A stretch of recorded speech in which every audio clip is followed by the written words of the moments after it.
Hello, what's up, everyone? Good evening. It's your boy, the Crackhead, and wishing you all a wonderful evening. Tonight, I want to present to you another story, albeit this story is very, very real. A lot of you have probably at one point in time used vanilla flavor, but unfortunately, you do not know where it came from or how it was invented. This story is about a man who was born a slave in 1829 and died in 1880 at the age of 12. He went ahead to invent how a vanilla orchid could be pollinated because at that time nobody knew how to pollinate orchid plants. By the way, he is from Reunion, the country Reunion or the state Reunion, because it's an island. A lot of us haven't heard of that island before. This is gonna be your first time. And where is Reunion located?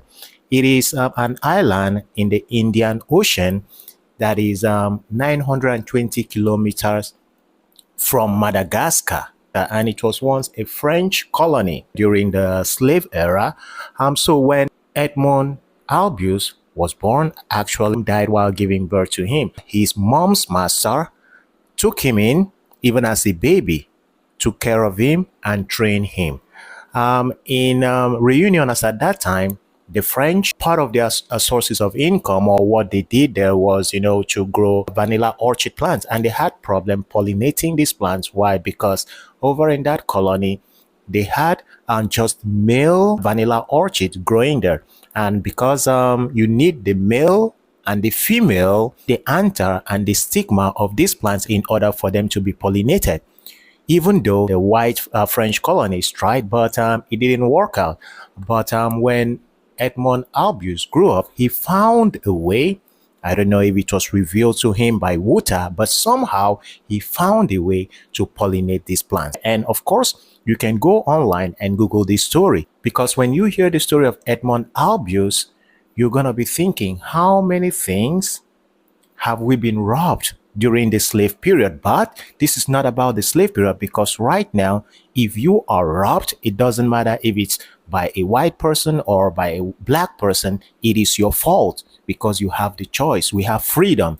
Whereas the slaves in that period did not have the freedom we have today. All right, so who was Edmond Albius? He was born in 1829 and died in August 1880. He was a horticulturist from Reunion, born into slavery. Albius became an important figure in the cultivation of vanilla. At the age of 12, he invented a technique for pollinating vanilla orchids quickly and profitably. Albius's technique revolutionized the cultivation of vanilla and made it possible to profitably grow Vanilla planifolia away from its native habitat, which was Mexico, to Brazil. Albius was born in Saint Suzanne, Reunion. His mother, an enslaved woman, died during his birth. The colonist keeping Edmond in slavery was Ferrol Belia Beaumont. French colonists brought vanilla beans to Reunion and nearby Mauritius in the 1820s with the hope of starting production there. However, the vines were sterile because no insect will pollinate them.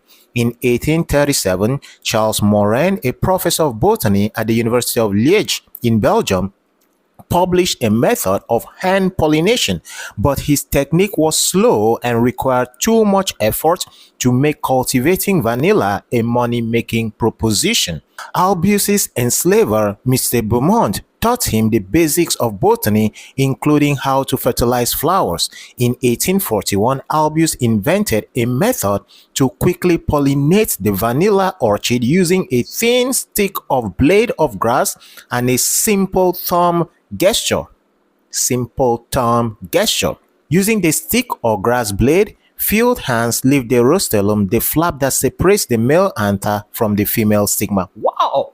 I'm still intelligent. I knew it, that it was anther and stigma. Yeah, this was something I was taught when I was in, I think, primary 4. and then with their thumb smear the sticky pollen from the anther over the stigma. Albius's manual pollination method is still used today, as nearly all vanilla is pollinated by hand after Albius's discovery. Reunion became for a time the world's largest supplier of vanilla. French colonists used Albius's technique in Madagascar to cultivate vanilla, and Madagascar remains the world's chief vanilla producer. Noted French botanist and plant collector Jean-Michel Claude Richard falsely claimed to have discovered the technique 3 or 4 years earlier. So a slave invented the technique for pollinating vanilla orchids, and some other person, not even his master. If it was even his master that came to say, okay, I invented this, that would be understandable, because his master Beaumont taught him botany and also taught him some things about flowers, how to fertilize flowers. So if it was the master that came around a few years later and said, I did this, I invented this would make sense at least. But for some other person to come around and claim something he never had hand in, well, that's serious. In gratitude for and in recognition of his discovery, locals on Reunion attempted, even though it was unsuccessful, to obtain a reward or a government stipend for Albius. In 1848, France outlawed slavery in its colonies, and Albius left the plantation for Saint Denis, where he worked as a kitchen servant. Somebody who invented the thing we are still using. In fact, most bakers would not bake without using vanilla flavor. Yet, he left there to work in a kitchen. I have worked in a kitchen here in Israel. I don't know how many of you have worked in a kitchen before in your life. I think working in the kitchen is a sort of stepping stone to a greater job. All right. So I'm proud to have worked in the kitchen. Oh my God. So in 1848, France outlawed slavery in its colonies, and Albius left the plantation for Saint Denis, where he worked as a kitchen servant. He adopted Albius as his new surname from Alba, meaning white, in reference to the vanilla orchid's color. He was convicted of stealing jewelry and sentenced to 10 years in prison, but the sentence was commuted after 5 years when the governor granted him clemency in light of his enormous contribution to vanilla production in Reunion. Sad enough, Albius died in poverty in Saint Suzanne in 1880. Wow, what a life. He was born into slavery. His mom died during childbirth. He invented a technique for pollinating vanilla orchid. He later worked in the kitchen as a servant.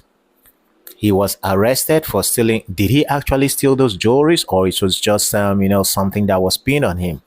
It was just an accusation. I don't know, but that's what it says. History says he was arrested and sentenced for 10 years for stealing jewelry, but after 5 years, thanks to the governor, released him, gave him clemency as a result of his contribution. But the question is, why didn't they do something tangible for Edmond Albius? Why did they just leave him hanging? Well, I hate to ask this question, because we must ask, because I know you watching this right now, you're going to be asking, if he was a white person, would he have been recognized? That was how it was so bad, to the point that the whole community in Reunion advocated at least do something for this guy, recognize him. But Edmond Albius wasn't recognized. He died in poverty. But when we talk of poverty, you see, I always talk about, perspective. That is our perspective. That is the writer's perspective, or the perspective of those people who lived at that time in 1880, that he died of poverty. We call it poverty. What if he was contented with what he had? What if he was contented with his life? But today, just because of his discovery, he did not find wealth, or he was not properly compensated for what we're still using today. Anyways, This happened in the 17th century, 1829 to 1880. He lived for about 50 to 51 years. Well, we can only learn today, and we can only, take these stories the way we want to take them. Because at the end of the day, some people are going to see this story the wrong way. Some people are going to create hatred out of this story.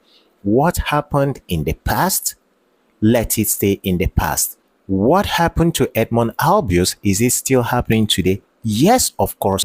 But I want to categorically tell you that if it's happening to you, then it's your fault. Because today you are not bound with chains to work where you're working.